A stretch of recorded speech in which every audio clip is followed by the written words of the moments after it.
এবার আমাদের জীবনে দুশ্চিন্তা আছে না নাই বলেন?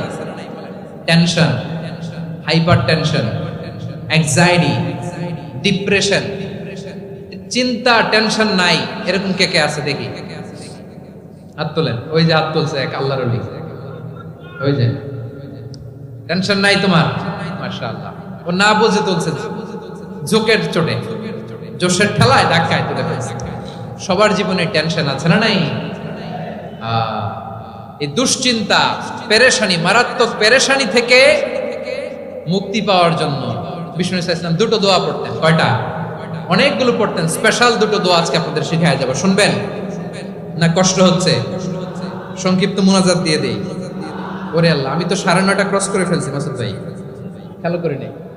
আরো কয়েক মিনিট, ঠিক আছে ঠিক আছে।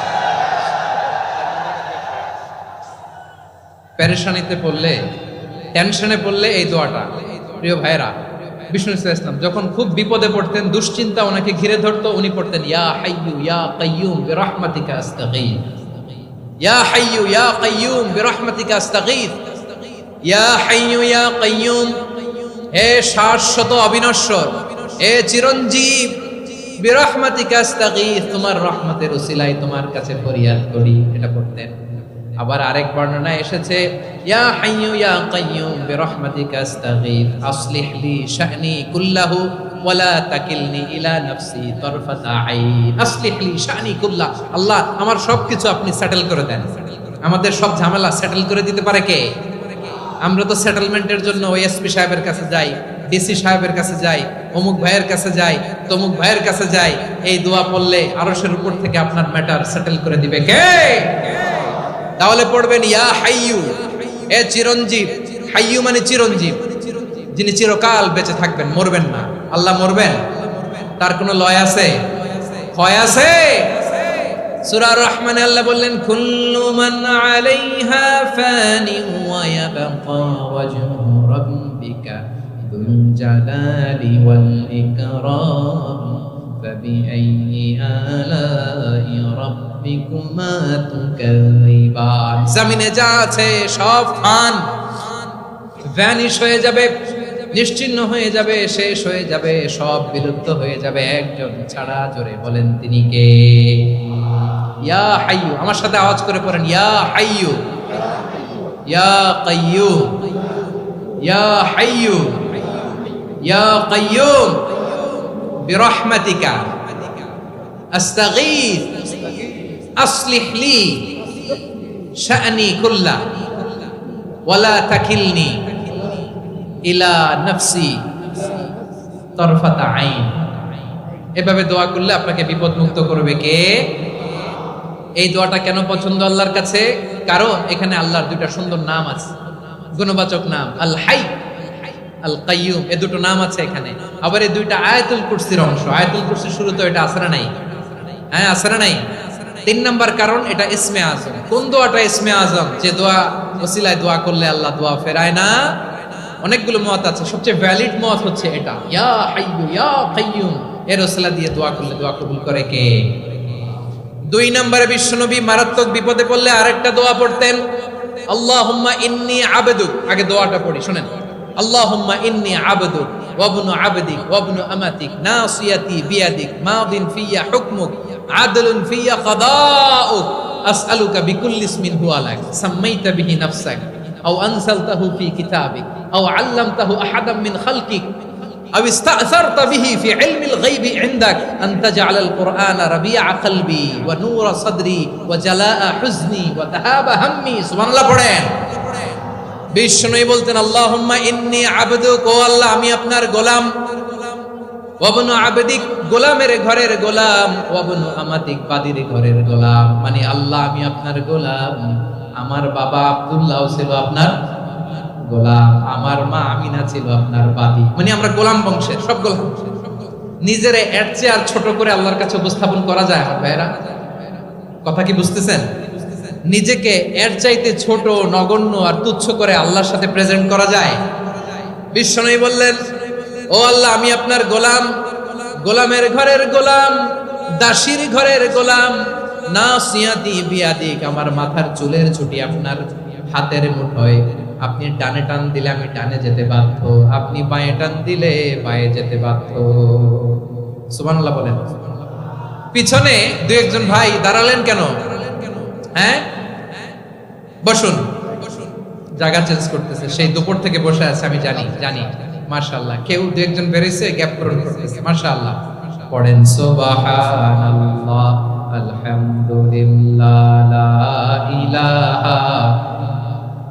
লা ইলাহা ইল্লাল্লাহ মুহাম্মাদুর রাসূলুল্লাহ সাল্লাল্লাহু আলাইহি ওয়াসাল্লাম। বিশ্বনবী বললেন, আল্লাহ আমার মাথার চুলের ঝুঁটি আপনার হাতের মুঠোয়। আচ্ছা, এইভাবে কাকে ধরা হয়? যে খুব ছোট, ঠিক কিনা? নিজেকে কত ছোট করলেন বিশ্বনবী। ও আল্লাহ, আমার মাথার চুলের ঝুঁটি আপনার হাতের মুঠোয়, আপনি ডানে টানলে আমি ডানে যাব, বাঁয়ে টানলে বাঁয়ে যাব। আল্লাহ, আসআলুকা বিকুল্লি ইসমিন হুয়া লাক নাসিয়াতি বিয়াদিক মাদিন ফিয়া হুকমুক। আপনার নির্দেশ আমার উপর কার্যকর হবেই হবে। আদলুন ফিয়া কাদাউক, আপনার ফয়সালা, যেই ফয়সালাই আপনি আমার জন্য করেন এটাই ইনসাফ। সুবহানাল্লাহ বলেন। আমরা আল্লাহর ফয়সালায় সন্তুষ্ট হতে চাই না। কত কমপ্লেইন, আল্লাহ তুমি এটা দিলা না, ওইটা পাইলাম না, ওইটা হইল না রে, এরকম অভিযোগ, কমপ্লেইন আমাদের আছে না নাই? আর বিশ্বনবী বলতেন, আদলুন ফিয়া কাদাউক, আল্লাহ আমার জন্য তোমার যেটা ফয়সালা এটাই সবচেয়ে শ্রেষ্ঠ ইনসাফ, এর চেয়ে ইনসাফ আর হতে পারে? এভাবে কায়মান বাক্যে আল্লাহর কাছে বিশ্বনবী দোয়া করতেন। এরপরে বিশ্বনবী বললেন, আল্লাহ তোমার যত নাম আছে সব নামের ওসিলায় দোয়া করি, যে নাম তুমি আমাদেরকে জানিয়েছো, যে নাম তুমি আমাদেরকে জানাও নাই, যে নাম তুমি কোরআনে নাজিল করেছো, যে নাম নাজিল করো নাই, যে নাম শুধু নবীদেরকে জানিয়েছো। আর আল্লাহর এমন কিছু চমৎকার চমৎকার সুন্দর সুন্দর নাম আছে, এই নামগুলো রব্বুল আলামিন কাউকে জানাবে না। সুবহানাল্লাহ বলেন। আমরা তো 99 নাম জানি, 100 নাম জানি আল্লাহ, কিন্তু আল্লাহর এমনও কিছু নাম আছে যেগুলো আল্লাহ বিশ্বনবীরও জানায় নাই। এগুলো আল্লাহ ইলমুল গায়বে রেখে দিয়েছেন। দোয়ার সময় বলবেন, আল্লাহ তোমার যেই নামগুলো জানি, যেগুলো জানি না, যেগুলো কোরআনে আছে, যেগুলো নাই, যেগুলো নবীরে খাস ভাবে জানাইছো ওগুলোর উসিলায়, যেগুলো কোনোদিন জানাবাও না, তোমার ওই নামের উসিলাও তোমার কাছে চাও। আল্লাহ কোরআনকে আমার হৃদয়ের বসন্ত বানাও, আমার বক্ষের জ্যোতি বানাও, আমার চিন্তা দুশ্চিন্তা তুমি দূর করে দাও। বিশ্বনবী বললেন, এই কালিমাগুলো, এই বাক্যগুলো পড়ে যদি কেউ আল্লাহর কাছে ফরিয়াদ করে, তার হৃদয় থেকে দুশ্চিন্তা কাটিয়ে দিবে কে? পড়বেন, এই দোয়াগুলো পড়বেন। আচ্ছা, সব শেষে বলি, ঋণের বোঝায় যারা জর্জরিত, বিষ্ণু ইসলাম চমৎকার একটা দোয়া শিখিয়েছেন। আমাদের অনেকে ঋণের বোঝায় জর্জরিত, আছে না নাই? এদিকে কেউ আছেন? থাকলে হাত তোলার দরকার নেই, থাকলে এই দোয়াটা পড়বেন। এক সাহাবীর নাম আবু উমামা, নামাজের ওয়াক্ত ছাড়া উনি মসজিদে যেয়ে বসে আছে। বিশ্বনবী বললেন, কি রে আবু উমামা, নামাজের তো ওয়াক্ত হয় না, মসজিদে কি? সাহাবী বলে, হুমুমুন লাজিমাতনি ওয়া দুয়ুন, নবী গো, ঋণের বোঝায় এমন টেনশনে আছি, ঘরে থাকতে পারলাম না, মসজিদে চলে আসছে। বিশ্বনবী বলেন, আমি কি তোমার এমন একটা দোয়া শিখাবো যেটা পড়লে আল্লাহ তাআলা তোমার ঋণের বোঝা হালকা করে দিবে? আবু উমামা বললেন, ইয়া রাসূলুল্লাহ, অবশ্যই শিখাবেন। বিশ্বনবী বললেন, তাহলে তুমি পড়বা, আল্লাহুম্মা ইন্নী আউযু বিকা মিনাল হাম্মি ওয়াল হাযান ওয়া আউযু বিকা মিনাল জুবনি ওয়াল বুখল ওয়া আউযু বিকা মিন গালাবাতিদ দাইনি ওয়া কাহরির রিজাল। ও আল্লাহ, তোমার কাছ থেকে দুশ্চিন্তা থেকে পানাহ চাই, কৃপণতা, ভীরুতা, অলসতা, কার্পণ্যতা, এই সব কিছু থেকে, মানুষের কঠোরতা, আমার উপর মানুষের আধিপত্য এবং ঋণের বোঝা থেকে পানাহ চাই। এই দোয়াটা যখন বিশ্বনবী শিখাই দিলেন, আবু উমামা বারবার এই দোয়া পড়েন, আল্লাহুম্মা ইন্নী আউযু বিকা মিনাল হাম্মি ওয়াল হাযান ওয়া আউযু বিকা মিনাল আজজি ওয়াল কাসাল ওয়া আউযু বিকা মিনাল জুবনি ওয়াল বুখল ওয়া আউযু বিকা মিন গালাবাতিদ দাইনি ওয়া কাহরির রিজাল। আবু উমামা বলে, এই দোয়া আমি পড়তে লাগলাম। কিছুদিন পরে দেখা গেল বিশ্বনবীর শেখানো এই দোয়ার বদৌলতে আল্লাহ তাআলা আমার সব ঋণ পরিশোধের ব্যবস্থা করে দিয়েছেন। পড়বেন। আমার প্রিয় পটুয়াখালীর ভাইয়েরা, বিশ্বনবীর জামাতা সাইয়্যিদিনা আলী রাদিয়াল্লাহু তাআলা আনহুর কাছে এক লোক এসে বলে, হে আলী, ঋণের বোঝায় আমি জর্জরিত, আমার কিছু অর্থ দিয়ে সাহায্য করো। সাইয়্যিদিনা আলী রাদিয়াল্লাহু তাআলা আনহু বললেন, আমি কি তোমারে এমন একটা দোয়া শিখাবো যেটা বিশ্বনবী আমাদের শিখিয়েছেন? এই দোয়া যদি তুমি পড়ো, লাউ কানা আলাইকা মিসলু জাবালিন কাবীরিন দাইনান আদাল্লাহু আনকা, পাহাড় পরিমাণে যদি ঋণের বোঝা হয়, আল্লাহ এটা পরিশোধের ব্যবস্থা করে দিবেন। ছোট্ট একটা দোয়া বিশ্বনবী শিখালেন, বললেন তুমি পড়বা, আল্লাহুম্মা কফিনি বিহালালিকা আন হারামিকা ওয়া আগনিনি বিফাদলিকা আম্মান সিওয়াক। ও মুখস্থ আছে? হ্যাঁ আছে। আল্লাহুম্মা কফিনি বিহালালিকা আন হারামিক, আল্লাহ তোমার হালাল দিয়ে আমাকে পরিতুষ্ট করো, হারাম থেকে বাঁচিয়ে রাখো, আর তোমার অনুগ্রহে মানুষের মুখাপেক্ষী যেন আমি না হই, আমি যেন সবসময় তোমার মুখাপেক্ষী হয়, ওই তৌফিক দিও। সুবহানাল্লাহ পড়েন। এই দোয়া বেশি বেশি পড়লে ঋণের বোঝা হালকা করে দিবে কে? তাহলে প্রিয় ভাইয়েরা, বিপদে পড়লেই প্রথমে কি পড়বেন? পটুয়াখালী ভুলা গেছে। বিপদে পড়লেই প্রথমে ইন্না লিল্লাহ কি বলে নিজেকে আল্লাহর কাছে সঁপে দিতে হয়? হাসবুনাল্লাহ। চরম বিপদে দেয়ালে পিঠ থেকে গেছে, তখন লা ইলাহা ইল্লা আনতা সুবহানাকা ইন্নী কুনতু মিনাজ জালিমিন।